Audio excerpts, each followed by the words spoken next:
Capítulo 19. Cultivar la vida en comunidad. Podrán desarrollar una comunidad saludable y robusta que viva bien con Dios y disfrutar los resultados únicamente si se esfuerzan por llevarse bien unos con otros, tratándose entre sí con dignidad y honra. Santiago 3:18. Todos seguían firmes en lo que los apóstoles les enseñaban y compartían lo que tenían, y oraban y se reunían para partir el pan. Hechos 2:42. La vida en comunidad requiere compromiso.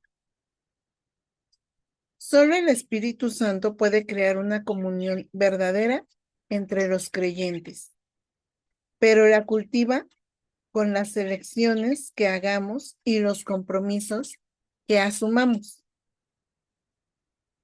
Pablo señala esta doble responsabilidad. Esfuércense por mantener la unidad del espíritu mediante el vínculo de la paz. Para producir una comunidad cristiana que perpetúa el amor, se necesita tanto el poder de Dios como nuestro esfuerzo. Por desgracia, muchas personas se crían en familias con relaciones malsanas y por lo tanto carecen de las habilidades relacionales necesarias para la comunión verdadera. Debemos enseñarles cómo llevarse bien y entablar relaciones con otros miembros de la familia de Dios. Afortunadamente, el Nuevo Testamento rebosa de instrucciones acerca de cómo vivir juntos. Pablo afirmó: escribo estas instrucciones para que sepas cómo hay que portarse en la casa de Dios, que es la iglesia del Dios viviente. Si estás harto de la comunión falsa y deseas cultivar una comunión verdadera y desarrollar una comunión fraternal en tu grupo pequeño, en tu clase de escuela dominical o en la iglesia, necesitas tomar algunas decisiones difíciles y arriesgarte. Cultivar la vida en comunidad requiere sinceridad. Debes estar lo suficientemente interesado para decir la verdad fraternalmente, incluso cuando prefieras pasar por alto un problema o no tratar un asunto espinoso. Si bien es mucho más fácil permanecer en silencio cuando las personas a nuestro alrededor tienen un patrón de pecado que les duele o lastima a otros, no es lo que el afecto nos manda a hacer. La mayoría de las personas no tienen a nadie que las ame lo suficiente como para decirles la verdad aunque duela, por lo cual persisten en sus conductas autodestructivas. Por lo general sabemos lo que es necesario decirle a esa persona, pero nuestros temores nos impiden abrir la boca. Muchas relaciones han sido perjudicadas por el temor. Nadie tuvo el valor de hablar en el grupo mientras la vida de uno de sus miembros se desmoronaba.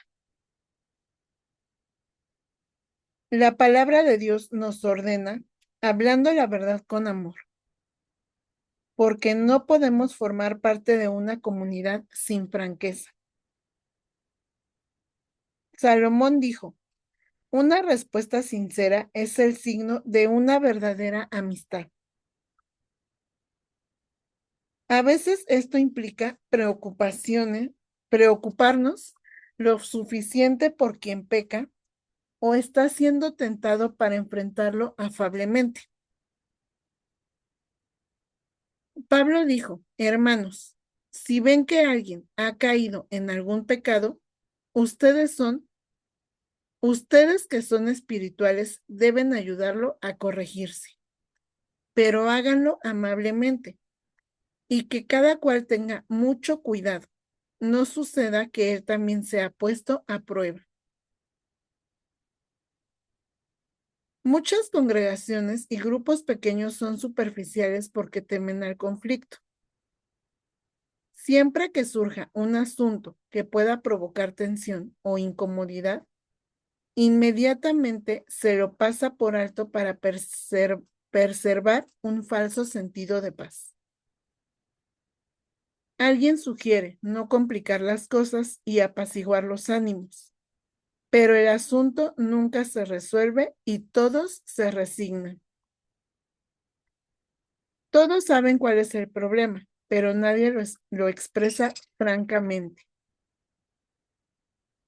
Esto produce un ambiente viciado.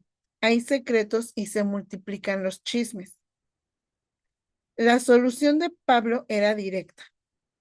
No más mentiras, no más falsas impresiones. Díganle a su prójimo la verdad. En el cuerpo de Cristo, todos estamos conectados entre sí a fin de cuentas. Cuando mienten a otros, se mienten a ustedes mismos. La comunión verdadera depende de la franqueza, ya se trate de un matrimonio, una amistad o tu iglesia. Aún más, en una relación, el túnel de los conflictos puede ser la puerta a la intimidad, hasta que no nos importe lo suficientemente como para enfrentar y solucionar los obstáculos subyacentes. Nunca podremos tener una relación más estrecha. Cuando un conflicto es bien manejado y se encaran y solucionan las diferencias, se estrechan las relaciones. La Biblia dice, a fin de cuentas, más se aprecia al que reprende que al que adula. La franqueza no debe ser una licencia para decir lo que a uno se le antoja donde quiera y cuando quiera. Eso es impertinencia. La escritura afirma que para todo hay un cuándo y un cómo. Las palabras irreflexivas dejan cicatrices profundas. Dios nos manda hablarnos unos a otros en la iglesia como miembros afables de una familia. No reprendas con dureza al anciano, sino aconséjalo como si fuera tu padre. Trata a los jóvenes como a hermanos, a las ancianas como a madres, a las jóvenes como a hermanas. Es triste, pero falta de sinceridad ha destruido miles de relaciones. Pablo tuvo que reprender a la iglesia en Corinto por su pasivo código de silencio que permitía la inmoralidad dentro de su comunidad. Como no había nadie con suficiente valor para enfrentarla, les dijo, no miren para otro lado con la esperanza de que el problema desaparezca. Sáquenlo a la luz y trátenlo. Mejor un poco de devastación y vergüenza que la maldición. Ustedes creen que se trata de algo sin importancia, pero por el contrario, no deberían actuar como si todo estuviera bien cuando uno de sus compañeros cristianos es inmoral o calumniador. Es arrogante con Dios o grosero con sus amigos. Se emborracha o es avaro y estafador. No toleren esta situación ni consideren aceptable este comportamiento. No soy responsable de lo que hagan los de afuera, pero ¿acaso no tenemos responsabilidad hacia los de adentro, los que conforman nuestra comunidad de creyentes? Cultivar la vida en comunidad requiere humildad. Nada destruye la comunión tan rápido como la arrogancia, la autocomplacencia y el orgullo empedernido. El orgullo erige murallas entre las personas. La humildad construye puentes. La humildad es como el aceite que suaviza las relaciones y lima las asperezas. Por eso la Biblia dice: revístanse todos de humildad en su trato mutuo.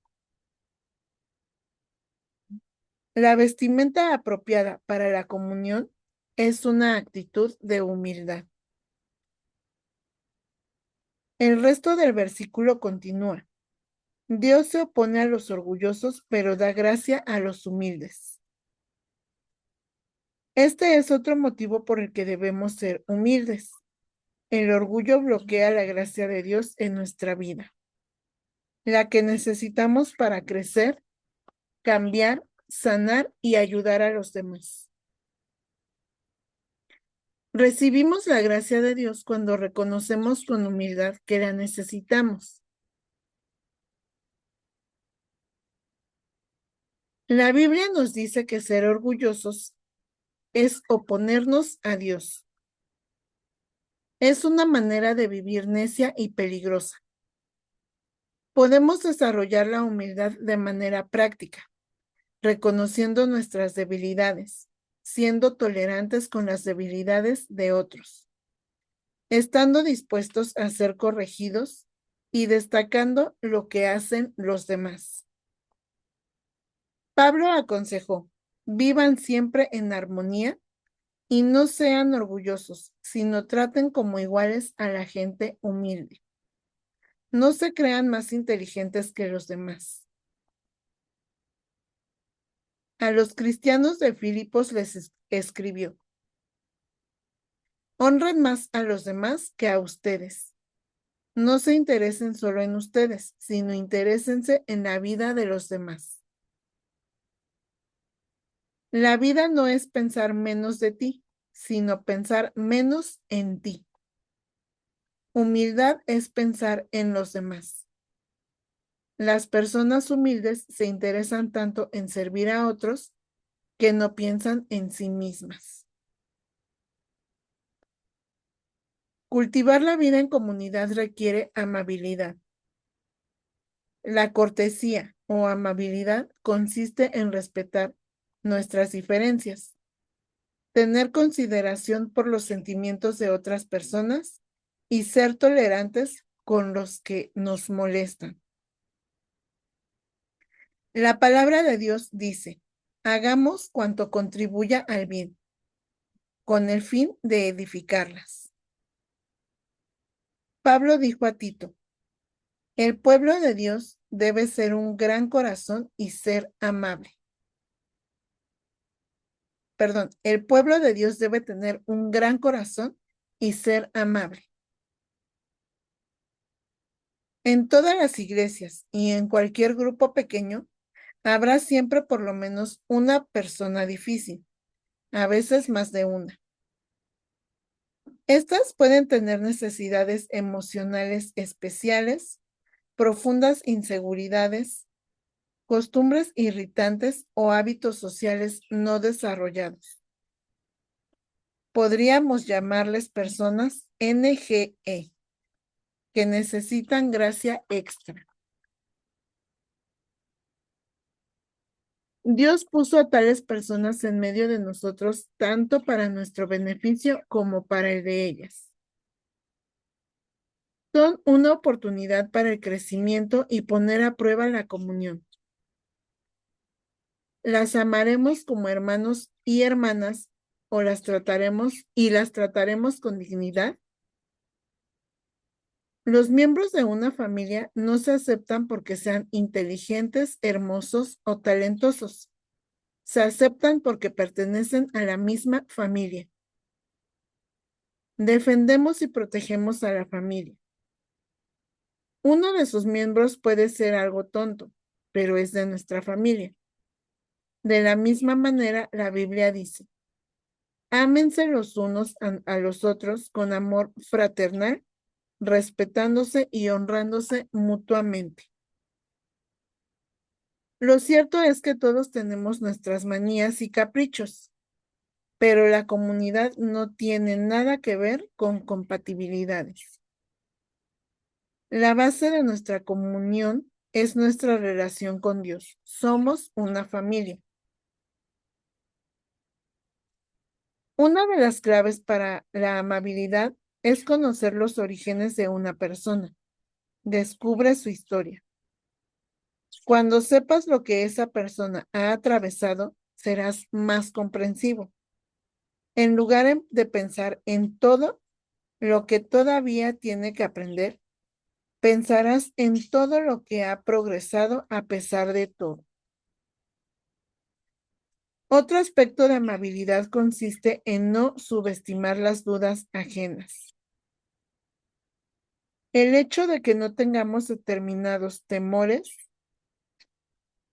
no quita validez a esos sentimientos. La comunidad verdadera se produce cuando la gente se siente suficientemente segura para poder expresar sus dudas y temores con la certeza de que no la juzgarán.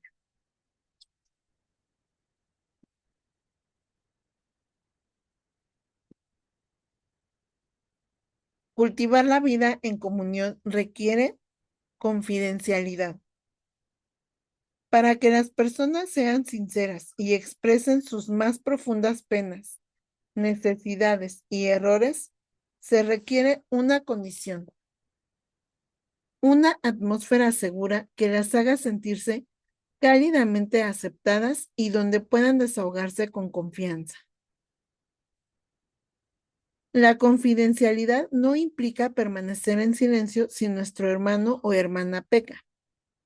Significa que lo que se expresa dentro del grupo no sale fuera de él, que el grupo tratará el asunto internamente y nadie saldrá a contar chismes.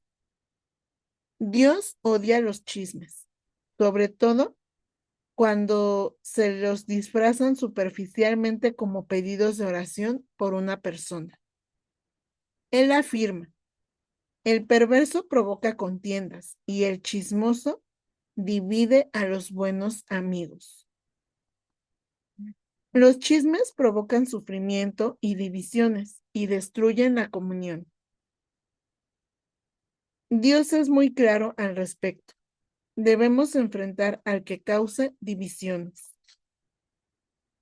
Estas personas pueden enojarse y abandonar el grupo o la iglesia cuando se las amonesta por sus acciones divisivas. Pero el compañerismo de la iglesia es más importante que cualquier individualidad. Cultivar la vida en comunidad requiere contacto frecuente. Debemos tener contacto frecuente y regular con tu grupo para construir una comunión genuina. Para cultivar una relación se requiere tiempo. La Biblia nos dice, no dejemos de congregarnos como acostumbran a hacerlo algunos, sino amémonos unos a otros. Debemos desarrollar el hábito de reunirnos. Un hábito es algo que hacemos con frecuencia y regularidad, no ocasionalmente. Debemos pasar tiempo juntos, mucho tiempo, para construir relaciones sólidas. Por eso, la comunión es tan superficial en muchas iglesias, justamente porque no pasamos suficiente tiempo juntos. Y cuando nos reunimos, por lo general pasamos ese tiempo escuchando hablar a una sola persona. La comunidad no se construye sobre la convivencia. Nos reuniremos cuando nos parezca, sino que se apoya en la convicción de que la comunidad es necesaria para la salud espiritual. Si deseas cultivar una comunión verdadera, eso implicará reunirte incluso cuando no tengas ganas, porque estás convencido de que es importante. Los primeros cristianos se reunían todos los días. La palabra dice, no dejaban de reunirse en el templo ni un solo día. De casa en casa partían el pan y compartían la comida con alegría y generosidad. Para tener comunión debes invertir tiempo. Si eres miembro de un pequeño grupo o clase, te animo a que hagas un pacto en el grupo que incluya las 9 características de la comunión bíblica. Expresaremos nuestros verdaderos sentimientos, autenticidad. No nos animar, ay, perdón, nos animaremos unos a otros, reciprocidad. Nos apoyaremos unos a otros, compasión. Nos perdonaremos unos a otros, misericordia. Hablaremos la verdad en amor, sinceridad. Reconoceremos nuestras debilidades, humildad. Respetaremos nuestras diferencias, amabilidad. No andaremos con chismes, confidencialidad.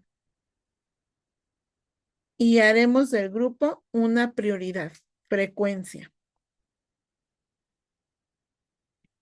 Al leer esta lista de características, te resultará obvio por qué la comunión genuina es tan poco corriente. Consiste en renunciar a nuestro egocentrismo e independencia para transformarnos en interdependientes. Sin embargo, los beneficios de compartir la vida juntos superan largamente los costos y nos preparan para el cielo.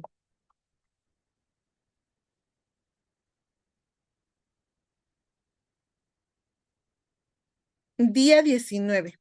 Pensando en mi propósito. Punto de reflexión. La vida en comunidad requiere compromiso. Versículo para recordar. En esto conocemos lo que es el amor, en que Jesucristo entregó su vida por nosotros. Así también nosotros debemos entregar la vida por nuestros hermanos. Primera de Juan 3:16. Pregunta para considerar. ¿Cómo puedo cultivar hoy las características de una comunidad verdadera en mi grupo pequeño o en mi iglesia?